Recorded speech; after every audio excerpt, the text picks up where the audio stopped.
సినిమాల్లో ఒక డైలాగ్ ఉంది, కనిపించని నాలుగో సింహమేరా పోలీస్ అని.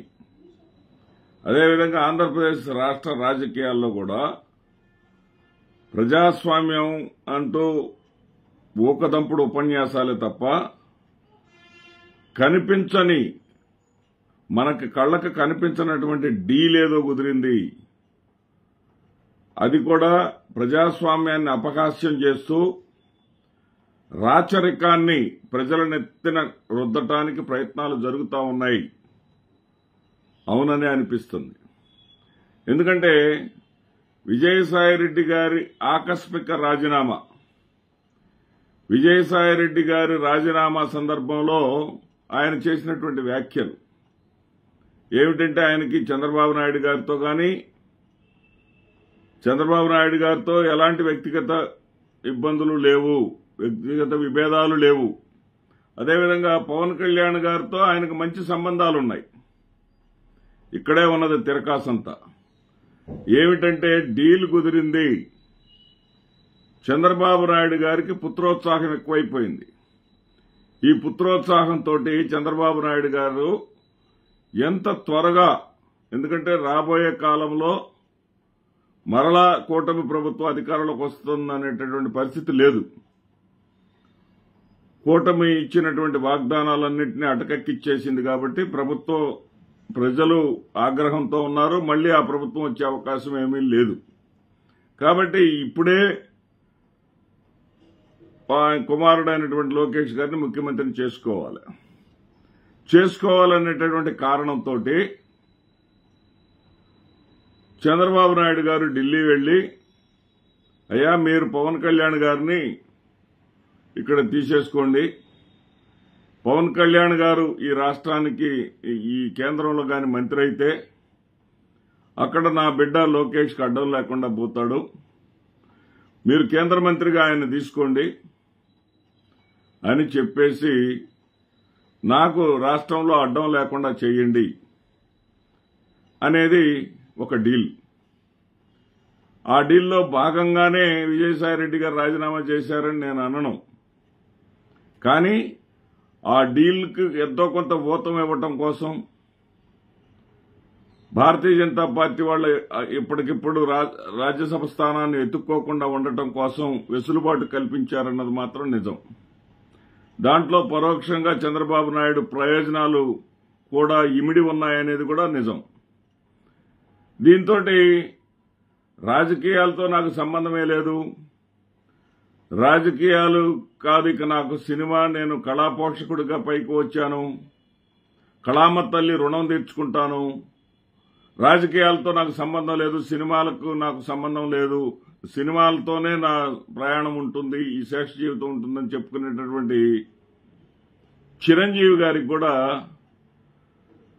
పుత్రోత్సాహం అంటే పవన్ కళ్యాణ్ని సొంత కొడుకులాగా చూసుకుంటాడు సోదరుడైనప్పటికీ కూడా. అతనిని ముఖ్యమంత్రిగా చూడాలన్నటువంటి ఆకాంక్షను ఆయన వెలిబుచ్చేశాడు. తాను రాజకీయాల్లో చేరబోనని, రాజకీయాలతో సంబంధం లేదని చెబుతూనే ఆయన ఏం చెప్పారు, ప్రజారాజ్యం ఎక్కడికి పోలేదు, ప్రజారాజ్యమే జనసేనగా రూపాంతరం చెందింది అని చెప్పారు. అంటే కాంగ్రెస్ పార్టీని ఆయన మోసం చేసినట్ట.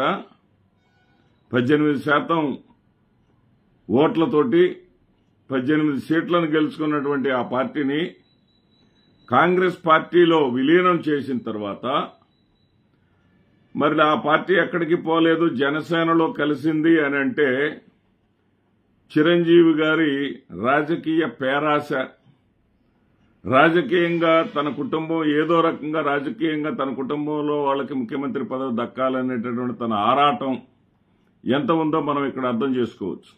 ఎందుకంటే గతంలో కూడా మనం చూసాం, జగన్మోహన్ రెడ్డి గారు, అప్పటి ముఖ్యమంత్రి జగన్మోహన్ రెడ్డి గారి ఇంటికి వెళ్లి ఆయన నమస్కారం చేస్తే, చిరంజీవి గారు నమస్కారం చేస్తే ప్రతి నమస్కారం ఈయన చేయలేదన్నట్టుగా ఒక కట్టింగ్ని, దాన్ని ఏమంటారంటే షార్ట్ అంటారు, అంతకు ముందు జరిగింది దాని వెనక జరిగిన దాన్ని తీసేసి ఏంటంటే ముందు జరిగింది వాళ్ళని సాధారణంగా ఆహ్వానించారు, వెనక జరిగిందేంటి వాళ్ళకి చక్కగా భోజనం పెట్టారు, మరి ఆయన చిరంజీవి గారి సతీమణికి చీరా సారే పెట్టారు. చాలా అభిమానంతో వాళ్ళని చూడటం జరిగింది. కానీ ఆ విషయాలన్నీ పక్కన పెట్టి చిరంజీవి గారు నమస్కారం చేసినా గాని జగన్మోహన్ రెడ్డి గారు ప్రతి నమస్కారం చేయకుండా అహంకారాన్ని ప్రదర్శించారనేటటువంటి విషయాన్ని కాపు సోదరుల మైండ్లోకి తీసుకెళ్లి కాపులంతా కూడా పవన్ కళ్యాణ్ వెంట నడిచే విధంగా సంఘటితమయ్యే విధంగా సినిమాటిక్ గా ప్రయత్నించారనేది కాదనలేని సత్యం. ఇప్పుడు చంద్రబాబు నాయుడు గారు కూడా చకచక పావులు కదుపుతూ తన కుమారుడైనటువంటి లోకేష్ ను ముఖ్యమంత్రి చేయబోతున్నారు అనేసరికి మరలా ఈయనకి చిరంజీవి గారికి మరలా పవన్ కళ్యాణ్ గారికి ఎక్కడ అవకాశాలు పోతాయోననేటటువంటి పరిస్థితి మళ్లీ గుర్తుకొచ్చింది. ఈయన గబగబా రంగంలోకి దిగేసి రాజకీయాలతో నాకు సంబంధం లేదు అంటూనే పవన్ కళ్యాణ్ నేను ముఖ్యమంత్రిగా చూడాలనుకుంటున్నాను అని చెప్పారు. పవన్ కళ్యాణ్ నా నుంచి మీరు ఏదైతే ఆశించారో పవన్ కళ్యాణ్ అవన్నీ మీకు చేసి పెడతారు అని చెప్పారు. అంటే ఇక్కడ ఏం జరుగుతుందంటే ఆంధ్రప్రదేశ్ రాష్ట్రంలో ప్రజలతో సంబంధం లేదు, వీళ్ళకి కుటుంబ రాజకీయాలు జరుగుతూ ఉన్నాయి. ఈ కుటుంబంలోని రాచరికపు వారసత్వాన్ని ప్రజల నెత్తిన ఏ విధంగా వేయాలి? జగన్మోహన్ రెడ్డి గారిది రాచరికపు వారసత్వం కిందకి రాదు. ఎందుకంటే రాజశేఖర రెడ్డి గారి కుమారుడు అనేటటువంటి అర్హత ఆయనకు ఉండి ఉండవచ్చు. కానీ రాజశేఖర రెడ్డి గారి బిడ్డగా ఆయనకు ముఖ్యమంత్రి పదవిని అడ్డుకున్నారు. నిజంగా చెప్పాలంటే రాజశేఖర రెడ్డి గారి బిడ్డగా ఆయనకు ముఖ్యమంత్రి ఇవ్వటానికి 150 మంది సంతకాలు పెట్టినా గానీ రాజశేఖర రెడ్డి గారి బిడ్డగా ఆయనకు ఇవ్వలేదు. ఆయన ఇస్తే ఇక రాష్ట్రం సర్వనాశనం అయిపోతుందనేటటువంటి ఒక సెక్షన్ ఆఫ్ మీడియా చేసినటువంటి ప్రచారానికి ప్రాధాన్యత ఇచ్చేసి ఆయనను జైల్లో పెట్టించారు.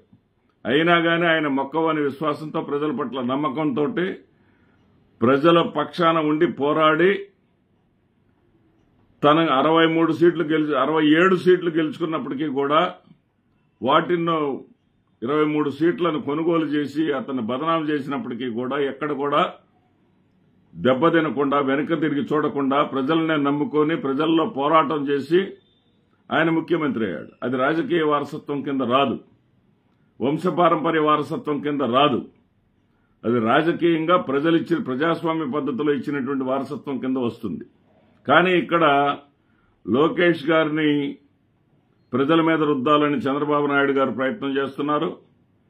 అదేవిధంగా పవన్ కళ్యాణ్ గారిని ఏదో రకంగా భారతీయ జనతా పార్టీని అడ్డు పెట్టుకుని ప్రజల నెత్తి మీద రుద్దాలని చెప్పేసి చిరంజీవి గారు ప్రయత్నం చేస్తా ఉన్నారు.